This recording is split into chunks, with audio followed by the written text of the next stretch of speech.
우리 옆에 분하고 한번 인사하겠습니다. 예수님만 바라봅시다. 예수님만 바라봅시다. 어저께 카톡 메시지를 받았었는데요, 예수님만 바라봅시다를 알려주시고 예수님만 바라보며 힘을 얻고 용기를 얻고 하나님의 은혜를 누리며 살 수 있도록 해주셔서 감사합니다. 이런 카톡을 오늘 집사님 보내오셨습니다.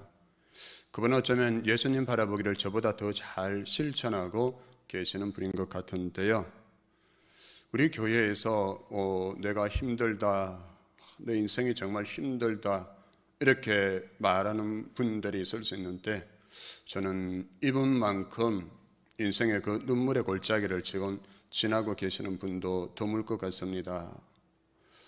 참으로 눈물이 아니면 갈 수 없는 그 인생의 골짜기를 지나가면서도 늘 예수님 바라보고 예수님 생각하고 하나님의 말씀 붙잡고 이렇게 걸어가고 계시는데요, 하나님 얼마나 기뻐하실까요? 그 어려운 가운데서도 하나님 말씀 붙잡고 예수님 바라보면서 견디며 나아가는 그 모습이 목회자인 저에게도 큰 힘과 위로가 됩니다. 그분이 힘든 것 때문에 저도 힘들고 지치는 것이 아니라 그 상황에서도 예수님 때문에 삽니다. 예수님 바라보고 예수님 생각합니다.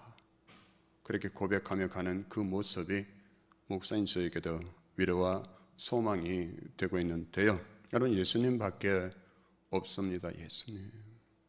나는 죽고 예수 그리스도로 살아갈 때 우리 가정 안에서 살아 역사하시는 그 예수님, 나를 통해서 일하시는 그 예수님, 그 주님을 우리가 보게 되고 그 주님께 영광 돌리며 나아갈 수 있게 되는데요, 그러기 위해서는 우리가 다시 은혜의 자리로 돌아가야 하는데요, 올 가정의 달을 맞이해서 우리가 다시 은혜의 자리라는 주제로 하나님의 말씀을 듣고 있습니다.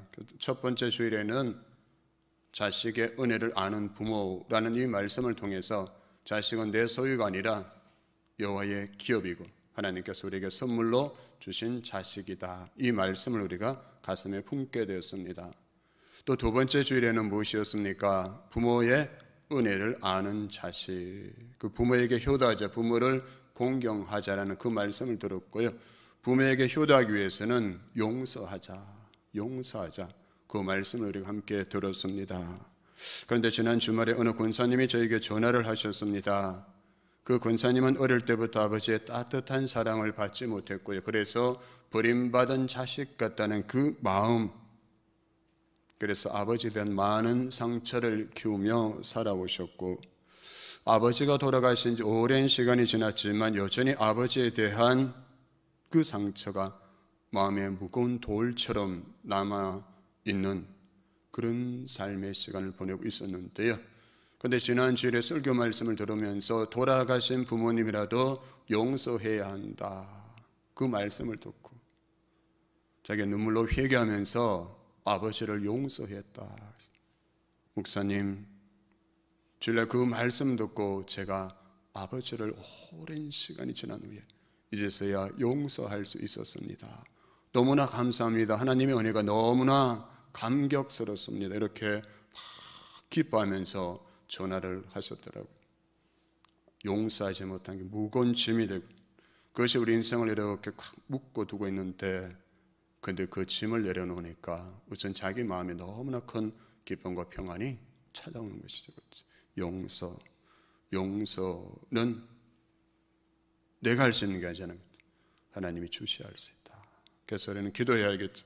하나님, 용서의 은혜를 우리에게 주소서라고. 내가 할 수 없습니다. 근데 하나님이 주시면, 하나님이 하시면 할 수 있습니다. 우리에게 그 은혜를 주소서라고 하나님 앞에 나아가면 하나님께서 은혜를 주실 줄 믿습니다. 오늘은 세 번째, 십자가의 은혜로 사는 가정이라는 말씀을 듣겠는데요, 여러분, 십자가 은혜로 사는 가정은 어떤 가정일까요? 그것은 한마디로 예수님이 가족들 안에 모든 관계 속에 주인으로 계시는 것, 그 가족 관계 중심에 예수님이 계시는 가정이 바로 십자가의 은혜로 사는 가정이라 이렇게 말할 수 있겠는데요, 그것이 곧 오늘 본문인 골로새서의 말씀이기도 한 것입니다. 즉 가정에 예수의 은혜, 주님의 은혜가 넘치도록 하라는 것은 가족들을 대할 때 항상 예수님을 바라보게 되는 것을 말하는 것인데요. 여러분 18절 보면 주 안에서 마땅하니라 이렇게 하셨고요. 또 20절 보면 주 안에서 기쁘게 하는 것이니라 이렇게 말씀하고 있어요. 주 안에서 해라. 주 안에서 그렇게 해라. 나는 할 수 없지만 주 안에서 그렇게 할 수 있으니까 하라는 거죠. 주 안에서, 주 안에서, 주 안에서. 여러분 가족들을 대할 때 항상 예수님을 바라보는 그 마음으로 대하는 그것에 대해서 말씀하시는 본문에서 아내는 남편에게 어떻게 해야 한다고 말씀하고 있습니까? 4장 18절 말씀은 아내들이 먼저 한 목소리 한번 읽겠습니다. 시작.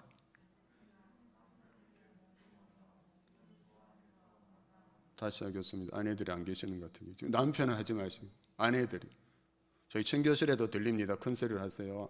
안 보인다고 입 닫고 계시지 말고 각 저서 이제 가정에서 예배 드리시는 분들도 아내들은 같이 읽겠습니다. 시작.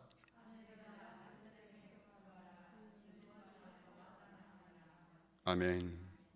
그럼 남편은 아내를 어떻게 대해야 할까요? 19절 말씀 남편들이 큰 소리를 한번 읽겠습니다. 시작. 아멘. 그럼 자녀들은 부모를 어떻게 대해야 할까요? 이번에 20절 말씀은 자녀들이 한번 읽겠습니다. 큰 소리로 시작.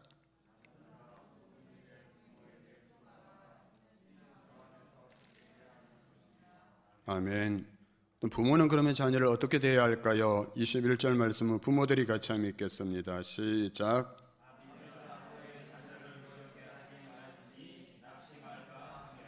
아멘, 아멘, 아멘. 그렇죠. 여러분 가족들이 서로에게 이 말씀대로 순종하면서 이 말씀대로 대한다면 우리의 가정이 얼마나 행복할까요? 가정 천국이 이루어질 수 있겠죠. 그렇죠? 남편이, 아내가, 부모가, 자녀가 이 말씀대로 순종한다면 그 가정은 분명히 천국 같은 그런 가정이 세워질 것입니다. 그런데 이 말씀을 꼭 반대로 이렇게 적용하는 사람들이 있어요. 뭐냐면 이 말씀을 바르게 적용하면 약이 되지만 잘못 적용하면 독이 될 수도 있는 거예요. 어떤 거냐면 나는 잘하고 있는데 아내가 복종하지 않아서 남편이 나를 괴롭게 해서 자녀가 순종하지 않아서 부모가 노엽게 해서 내가 이렇게 되었고 우리 가정이 이렇게 되었다. 이렇게 적용하는 거죠. 이렇게 생각하면서 다 내 탓이라고. 이 말씀을 이렇게 적용하면 안 되죠. 그렇죠? 우리 가정이 이렇게 된 것은 내가 남편에게 복종하지 않아서 그렇구나. 내가 아내를 사랑하지 못하고 괴롭게 해서 그런 것이구나. 내가 부모에게 순종하지 않아서 그렇구나. 내가 자녀를 노엽게 해서 이렇게 되었구나. 이렇게 적용해야 되죠. 나를, 이 말씀에 내 자신을 비춰봐야 되는 거예요. 다른 사람을 자꾸 이 말씀 가지고 비춰보고 이 말씀의 잣대로 다른 사람을 자꾸 재고 그러면 안 돼요. 여러분. 말씀을 잘 사용해야 돼요. 우리가 이 말씀을 나에게 적용하지 않고 자꾸 다른 사람에게 적용하면 우리는 그 가정의 고통 속에서 벗어날 수가 없는 거예요. 계속 그 가정, 고통스러운 그 가정 환경 속에 매인 채 그게 빠져서 살 수밖에 없게 되는데요. 저도 그렇게 했어요. 그렇게 적용했었는데요. 뭐냐면 국민교육 헌장 보면 우리는 민족 부흥의 역사적 사명을 띠고 이 땅에 태어났다. 의전한 거죠. 우리는 민족 부흥의 역사적 사명을 띠고 이 땅에 태어났다. 이렇게 국민교육 헌장에 있는 것처럼 나는 아내 부흥의 역사적 사명을 띠고 이 땅에 태어난 것처럼 아내를 변화시키려고. 내 아내가 변화되면 우리 가정은 행복해질 거다. 아내 때문이다. 당신이 잘해야 되고 당신이 더 많이 기도해야 되고. 그래서 하나님 아내를 변화시켜 주소서라고 기도하고 잔소리 폭격을 막 퍼부었으니까 아내가 얼마나 힘들었을까요? 얼마나 괴로웠을까요? 그렇죠? 근데 기도하면 하나님 그러시는 것 같아요. 나는 네가 걱정이다. 나는 네 아내가 아니라 나는 네가 걱정이다. 네가 걱정. 네를 돌아봐. 네가 변해야 돼. 근데 여러분, 십자가 은혜로 사는 사람은 오늘 본문의 말씀이 나에게 주시는 말씀으로 들려지고 이 말씀이 아멘으로 순종하며 나아가는 사람이죠. 이런 변화는 주님이 주시는 거잖아요. 주님이 하시는 일이잖아요. 그렇죠? 우리가 다른 가족을 변화시키러 갈 때 우리는 스스로 무너지게 되는 겁니다. 그래서 우리가 할 수 있는 일은 무엇입니까? 오직 하나, 내가 예수님 안에서 그 주님의 은혜를 충만하게 받는 것이 내가 문제였구나. 주님 나에게 은혜를 주셔서 주님의 그 은혜를, 그 십자가의 은혜를, 그 십자가에서 나를 사랑하사 나를 위하여 자기 자신을 버리시고 그 피와 물을 다 쏟아내시고 나를 살리시기 위해서 그 수치와 조롱을 다 참아내신 주님의 그 십자가의 은혜를 나에게 충만하게 주소서라고 기도하며 나아가는 거예요. 왜 이 은혜가 필요할까요? 왜 우리 가정에 이러한 은혜가 필요할까요? 먼저 가정이 하나님의 은혜로 절대적으로 세워져야 하는 이유는 우리 가정의 설계자가 내가 아니라 하나님이시기 때문에 하나님의 은혜가 절대적으로 필요한 것입니다. 가정은 인간이 스스로 만든 것이 아니에요. 하나님께서 친히 만들어주신 공동체가 가정입니다. 그래서 성경은 최초의 가정이 어떻게 세워졌는지를 이렇게 소개하고 있습니다. 창세기 2장 18절, 21절부터 24절 말씀인데요, 제가 읽어드리겠습니다. 여호와 하나님이 이르시되 사람이 혼자 사는 것이 좋지 아니하니 내가 그를 위하여 돕는 배필을 지으리라 하시니라. 여호와 하나님이 아담을 깊이 잠들게 하시니 잠들매 그가 그 갈빗대 하나를 취하고 쌀로 대신 채우시고 여호와 하나님이 아담에게서 취하신 그 갈빗대로 여자를 만드시고 그를 아담에게로 이끌어 오시니 아담이 이르되 이는 내 뼈 중에 뼈요 살 중에 살이라. 이것을 남자에게서 취하여선즉 여자라 부르리라 하니라. 이러므로 남자가 부모를 떠나 그의 아내와 합하여 둘이 한 몸을 이룰지로다. 이렇게 하셨습니다. 무슨 말씀입니까? 아담과 하와가 가정을 스스로 만든 것이 아니라 하나님의 은혜로 가정이 만들어졌음을 성경은 분명히 우리에게 말씀하고 있습니다. 여러분, 가정이 이처럼 하나님의 은혜로 세워졌기 때문에 가정에는 하나님의 은혜가 절대적으로 필요한 거예요. 하나님의 은혜가 필요하지 않는 가정 한 가정도 없어요. 나는 내가 열심히 수고하고 노력해서 내가 더 많이 노력하면 우리 가정을 행복하게 세워갈 수 있을 거야. 아니, 한순간은 될 수가 있어. 그러나 그것이 계속 이어지지가 않는다는 것이죠. 여러분, 제가 왜 교회에서 예수는 주님이시다, 예수는 주인이시다라고 자꾸 말씀드리고 함께 선포하게 하고 또 강대상 앞에 예수는 주님이시다라는 이 글을 적어서 붙여놓았을까요? 교회는 돈만 많이 있으면 될 것 같잖아요. 그렇죠? 건물만 크고 건물만 화려하고 사람만 많이 헌금만 많이 들어오면 교회가 될 것처럼 그렇게 착각할 수 있어요. 그러나 교회는 그 위에 세워진 게 아니시는, 교회는 주는 그리스도시요 살아계신 하나님의 아들이십니다. 이 신앙 고백 위에 예수님 교회를 세우시고 그래야 음부의 권세가 이기지 못하리라 약속하신 것이 교회잖아요. 그렇죠? 그래서 이 교회는 이 신앙 고백 위에 세워진 것이 교회. 그래서 예수가 주님이시다, 예수가 주인이시다, 이 신앙 고백이 흔들리게 되면 교회는 서서히 침식당하게 될 것이고 결국 어느 순간에 꽝 하고 무너져 내릴 수밖에 없는 것이 교회다. 그래서 이 교회 주인은 항상 예수 그리스도이심을 목사인 저부터 철저하게 인식해야 합니다. 저뿐만 아니라 여러분도. 누구도 이 교회 안에서는 주인 노릇하려 해서는 안 되는 것이죠. 예수는 주님이시다. 마찬가지로 왜 오늘 여러분의 가정에 하나님의 은혜가 있어야 한다고 역설하고 있을까요? 그것은 우리의 가정이 하나님의 은혜로 세워졌기 때문이죠. 그렇죠? 여러분, 기초가 튼튼해야 건물이 튼튼하게 세워져 있는 것처럼 가정의 기초인 은혜가 넘쳐야 우리의 가정이 행복하고 건강한 가정이 될 수 있기 때문입니다. 그래서 가정의 행복은 결코 하나님의 은혜를 떠나서는 존재할 수가 없는 것인데요, 그래서 우리는 항상 우리의 가정을 세우신 분은 하나님이시다. 그래서 우리 가정은 하나님의 은혜 위에 세워져야 한다. 늘 고백하고 그렇게 기도하며 나아가야 한다는 것입니다. 또한 이 중요한 것, 두 번째는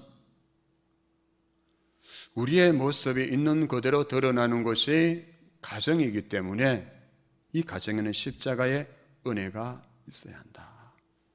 이런 교회에서는 그렇죠. 교회에서 볼 때는 정말 신사 같고 직장에서 볼 때도 정말 멋진 사람 같은데, 근데 가정에 가면 어때요? 가정 안에서 우리의 연약함과 우리의 완악함과 우리의 죄상이 그대로 다 드러나는 것이 가정이잖아요. 그래서 가정에서 제일 많이 상처를 주고받는 것, 그것이 바로 가정이다. 가정은 안식처가 되어야 되는데 오늘날 가정에서 많은 상처를 서로 주고받기 때문에 수많은 사람들이 가정으로 돌아가지 않고 이 세상, 이 사회 곳곳에서 헤매고 다닌다는 거예요. 왜요? 가정이 편하지 않기 때문에. 가정에서 그 완악함과 그 죄성이 다 드러나기 때문에. 이렇게 가정은 인간의 연약함과 완악함과 이기적인, 위선적인 그 죄성이 다 드러나는 것이기 때문에, 그래서 그 가정에 우선적으로 요구되는 것이 바로 나를 사랑하사 나를 위하여 자기 자신을 버리신 이 십자가, 이 십자가의 은혜가 가정에 꼭 필요하다는 것. 그 은혜가 나를 붙잡아 줘야 하고 그 은혜가 우리 가정을 붙잡아 줘야 한다는 사실을 우리가 늘 기억해야 된다. 교사는 우리 가정에 십자가의 은혜를 주소서라. 나를 사랑하사 나를 위하여 자기 자신을 버리신 그 은혜가 우리 가정에 머물게 해 주소서라고 기도하며 나아가야 하는 것입니다. 어떻게 하면 우리 가정에 하나님의 풍성한 은혜를 우리가 누리며 가정을 세워갈 수가 있을까요? 무엇보다 은혜를 달라고, 하나님의 은혜를 달라고 기도해야겠죠. 구해야겠죠. 그렇죠? 우리는 말씀을 통해서 하나님의 뜻을 알게 되고 기도를 통해서 그 뜻대로, 하나님의 뜻대로 살아갈 수 있는 은혜와 능력을 공급받을 수가 있는데요. 오늘 우리가 하나님의 이 말씀을 받습니다. 가정을 위한 하나님의 말씀을 받았어요. 남편은 아내에게 어떻게 해야 되고, 아내는 남편에게 어떻게 해야 되고, 부모는 자식에게 어떻게 해야 되고, 자식은 부모에게 어떻게 해야 되고 들었어요. 그럼 가정에 가면 또 바로 이렇게 실천이 됩니까? 아니죠. 그렇죠? 나를 가만히 놔두면 되는데 가만히 놔두질 않잖아요. 그렇죠? 그 가정에 가면 실제 삶의 속에서는 이 말씀 어디론가 다 사라져버리게 됩니다. 내가 이 말씀대로 순종하고 실천하고 싶어도 나에겐 그런 힘이 없는 거예요, 여러분. 그래서 어떻게 해야 됩니까? 하나님이 이 말씀대로 가정 안에서 실천하며 살아가기 위해서는 하나님의 은혜가 있어야 한다. 그래서 하나님의 은혜를 구해야 하는데요, 하나님의 은혜를 구한다는 이 말은 우리의 힘과 능력으로는 가정을 지킬 수 없다고 이렇게 고백하며 나아가는 거예요. 우리의 힘과 노력으로는 우리의 가정을 지킬 수 없습니다. 가정의 건강도 행복도 우리가 지킬 수 없다는 사실이죠. 그래서 시편 기자는 이렇게 고백했습니다. 시편 127편인데요. 여호와께서 집을 세우지 아니하시면 세우는 자의 수고가 헛되며 여호와께서 성을 지키지 아니하시면 파수꾼의 깨어있음이 헛되도다. 너희가 일찍이 일어나고 늦게 누우며 수고의 떡을 먹음이 헛되도다. 이렇게 고백하고 있어요. 그렇죠? 무슨 말입니까? 자기의 방식, 자기의 노력으로 세우는 가정은 어느 순간은 든든하게 세워져 있는 것처럼 보이지만 그러나 그 모든 것이 헛된 수고가 될 날이 올 수 있다는 것. 그래서 이 시편 기자가 하나님 은혜를 주소서, 하나님의 은혜로 우리 가정을 세워 주소서라고 고백하고 기도하며 나아가는 것입니다. 여러분, 그렇습니다. 하나님께서는 자신의 힘과 노력만으로 가정을 지킬 수 있다고 생각하는 자들에게는 은혜를 베푸시지 않고 하나님께서 도와주셔야만 매달려 간구하는 자에게 오늘도 은혜를 베풀어 주시는 분인 줄 믿습니다. 신앙이 좋은 사람이 어떤 사람일까요? 하나님 앞에 항복을 잘하는 사람. 하나님 앞에 항복을 잘해야 돼요. 하나님 앞에 교만하고 하나님 앞에 뻣뻣하면 어떻게 될까요? 자문에서 말씀하잖아요. 교만은 패망의 선봉이요 거만한 마음은 넘어짐의 앞좌변이라 했어요. 오늘 이 말씀을 들으면서 아니야, 나는 할 수 있어. 나는 내 힘으로 내 가정을 지켜올 수 있어. 지금까지 그렇게 지켜왔어. 앞으로 나는 내가 수고하고 노력하면 그 가정을 지킬 수가 있어. 이 마음이 아니라 하나님 지금까지 지켜주신 것도 하나님의 은혜이네요. 앞으로도 내가 지킬 수가 없으니 이제 하나님께서 우리 가정에 은혜를 베풀어 주소서라고 그 은혜를 구하며 나아갈 수 있어야 된다. 전부여 의지옵소서 손들고 옵니다. 이렇게 항복하는 전부여 의지옵소서 손들고 옵니다. 주 나를 외면하시면 나 어디 가리까? 하나님은 절대 하나님 앞에 항복하고 나오는 자를 절대 외면하지 않으시는 분이잖아요. 그렇죠? 그래서 오늘 하나님 은혜를 주소서. 하나님 아니면 안 됩니다. 엎드려 나아갈 때 하나님 앞에 엎어질 때 하나님 우리에게 하나님의 그 말할 수 없는 은혜로 우리 가정을 지켜주실 줄로 믿습니다. 절대 사람 앞에 엎어지지 마시고 다른 거 찾아다니지 마시고 먼저 하나님 앞에 엎어지시기 바랍니다. 거꾸로 져서 항복하고 나아갈 수 있게 되기를 원합니다. 그 다음에 이 은혜의 전달자로 우리가 살아가야 되는데요. 나를 사랑하사 나를 위하여 자기 자신을 버리신 십자가의 은혜를 받은 자는 다른 사람도 그 은혜를 맛보게 하고 싶어하는 그 마음에 소망이 생기게 됩니다. 왜냐하면 내가 어떻게 구원받게 되었는가를 알게 되기 때문이죠. 로마서 5장 8절 한번 띄워주실래요? 로마서 5장 8절입니다. 같이 한번 읽겠습니다. 시작. 우리가 아직 죄인 되었을 때에 그리스도께서 우리를 위하여 죽으심으로 하나님께서 우리에 대한 자기의 사랑을 확정하셨느니라. 아멘, 아멘. 내가 어떤 상태에 있을 때요? 죄인 되었을 때 그리스도께서 나를 위하여 죽으심으로. 내가 착하고 서운하게 살아갈 그때가 아니라 내가 여전히 하나님을 대적하고 거역하면서 그렇게 죄인으로 살아갈 때 하나님께서 그리스도를 이 땅에 보내시고 그 그리스도께서 나를 위하여 십자가에 죽으셨다.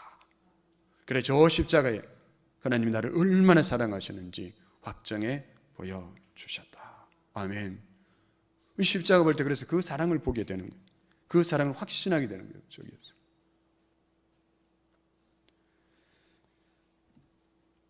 그래서 이 로마서 5장 8절의 말씀을 아멘으로 받아들이는 사람은 내가 여전히 연약하고 완전하지 않음에도 불구하고 나를 사랑하시고 나를 구원하신 그 큰 은혜가 내 남편과 내 아내와 내 자식에게 우리 부모에게도 동일하게 나를 통해서 흘러가기를 원하고 바라며 기도하는 사람이 되는 것이죠. 그래서 우리가 거의 저기 140명이 넘는 사람을 저기에 이름을 적어놓고도 있잖아요. 하나님 이 은혜가 나를 구원하신 이 놀라운 은혜가 저들에게도 흘러가게 해 주소서라고 기도하는 거예요. 은혜를 맛봤다면 그렇게 기도하게 돼요. 누가 기도해라, 영혼 구원을 위해서 기도해라, 목사가 아무리 얘기해도 잔소리밖에 되지 않는데 내가 정말 이 구원의 은혜, 나를 향하신 이 크신 은혜를 맛보고 누리며 살아간다면 기도하지 말아야 해도 기도하는 거예요. 가서 복음 전하지 말라고 잡아당겨도 갈 수밖에 없는 거예요. 왜요? 그 은혜가 나를 사로잡고 있기 때문에. 지난 주 중에 송경민 씨의 은혜라는 그 찬양을 들으면서 야 얼마나 주님의 은혜가 막 생각나고 밀려오던지. 저기 식당 요 옆에 뒷문을 열어놓고 이 찬양을 틀어놓고 저 앞에 바라보면서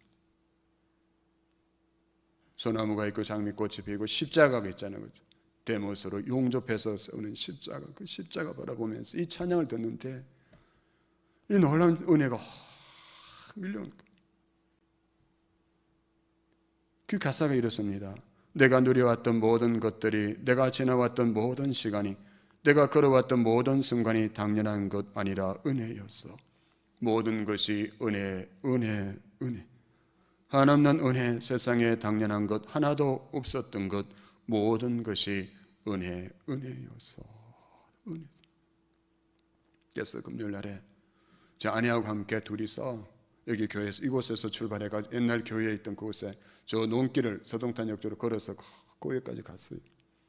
아내하고 하면서 하나님의 은혜를 얘기하면서 여보 하나님의 은혜지. 오늘 우리가 여기에 있게 된 것 하나님의 크신 은혜잖아. 그러니까 우리 절대 원망하고 불평하지 말고 은혜로 이 목회의 길을 걸어가자고.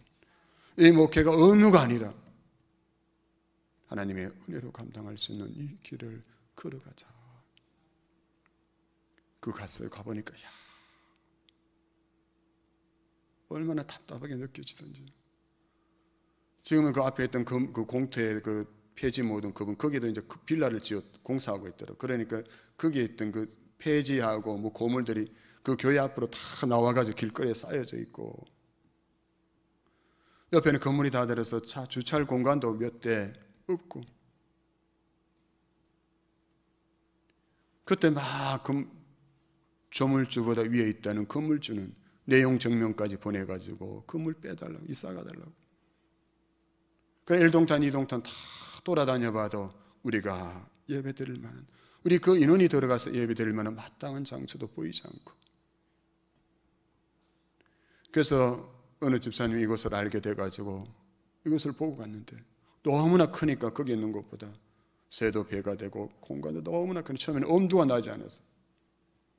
그런데 성도들의 마음이 또 하나 된 것도 아니고 어느 날 비가 오는 날 항전직 부장 회의하면서 그날도 다투게 된 거예요.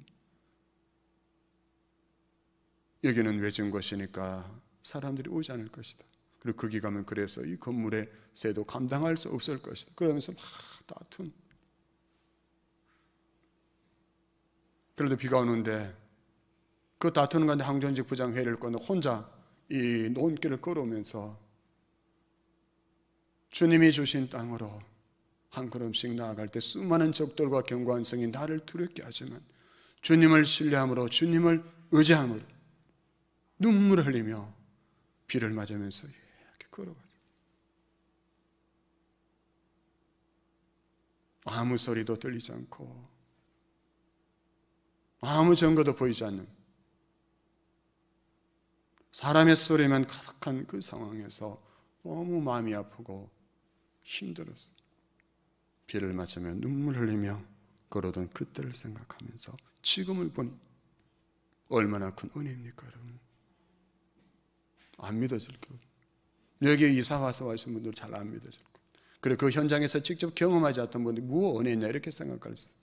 그러나 그때 너무나 힘들고 절박해서 하나님 은혜가 아니면 되지 않는 일이었어요. 그래서 그 은혜를 잊어버리지 말아야 돼요. 주님의 은혜다.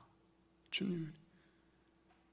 하나님께서 나에게 언제나 은혜를 주시고 여러분 그것을 알게 하시고 나는 그 과분한 은혜 안에서 만족하고 내게 주신 그 소중한 관계들 속에서 이 은혜를 베풀면서 살아가고 싶은 소망이 생깁니다.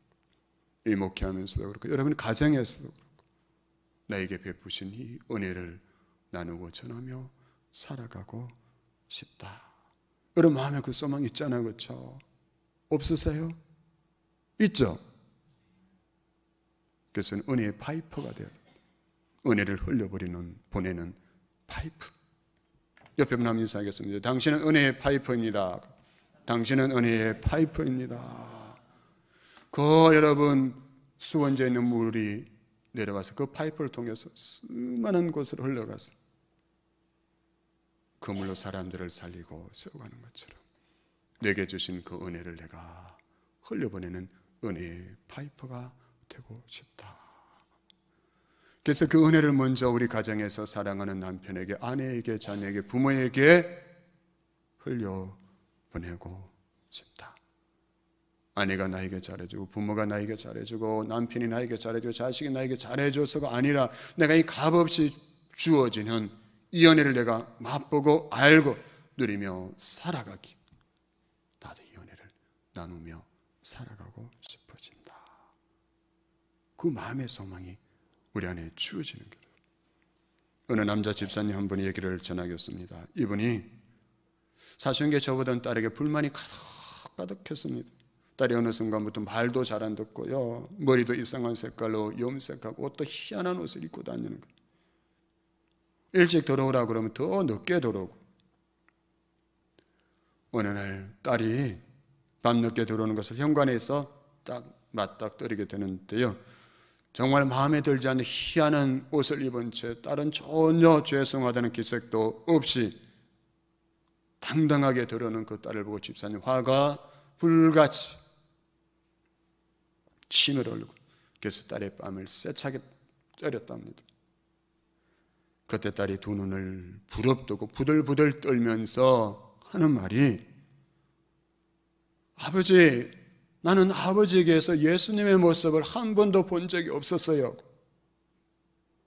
아버지, 나는 아버지에게서 예수님의 모습을 한 번도 본 적이 없었어요.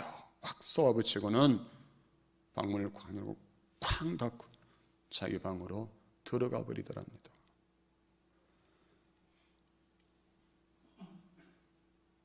어떻게 해야 될까요? 이놈의 기집애가 이렇게 쥐어 박아야 할까요?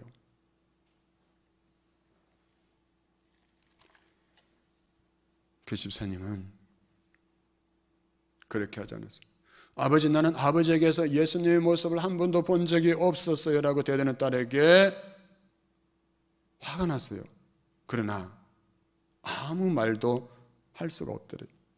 뭐에 한 대 쾅 얻어맞은 기분으로 방으로 들어가서 털썩 주저앉았는데 눈물이 쭉 흐르더랍니다.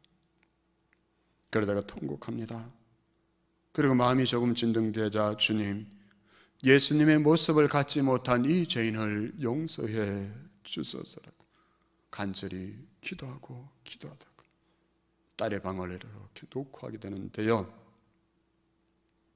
딸이 방문을 열자 그 집사님이 딸아, 내가 잘못했다 하면서 딸 앞에 무릎을 꿇었답니다. 그래 눈물을 흘리면서 이렇게 말했습니다. 내 아빠를 용서해다오. 너에게 예수님의 모습을 보이지 못한 이 아빠를 용서해다오. 그러자 딸은 전혀 예상치 못한 아빠의 이 반응에 깜짝 놀랐어요. 아빠, 제가 잘못했습니다. 용서해 주세요. 그때 처음으로 딸의 입에서 자기가 잘못했다는 말을 들어보게 되었답니다. 그 후에 그 딸이 어떻게 되었을까요? 그 후에 이 집사님의 가정이 어떻게 변했을까요? 여러분 상상해 보세요. 어떻게 변했을까? 사랑하는 성도 여러분,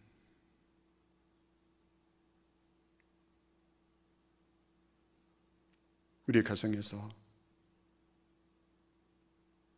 내가 먼저 예수님을 바라보고 가족이 나를 통해서 예수님의 모습을 볼 수 있다면 그 가정은 반드시 살아나고 변화될 것입니다.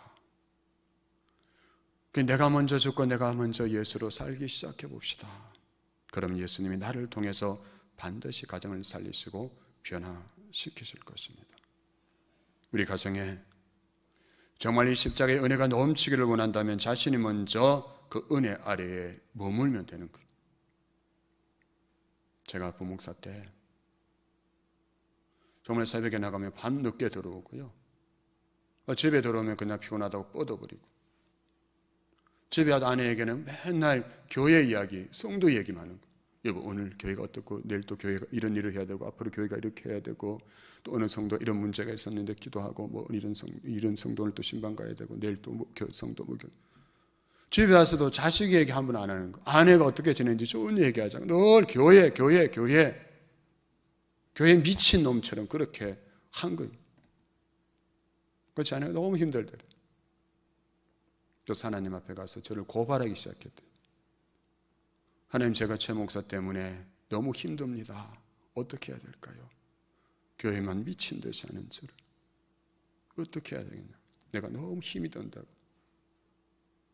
그때 하나님이 그렇게 말씀하시는 것들이에요. 네가 최 목사를 목회해라. 아니, 내가 어떻게 최 목사를 목회합니까? 최 목사가 아침부터 나가서 저녁까지 교인들의 이야기를 들어주고 품어주고 사랑으로 그들 대하는 것처럼 네가 그렇게 해라. 그 은혜로 제가 목회하는 거예요, 여러분.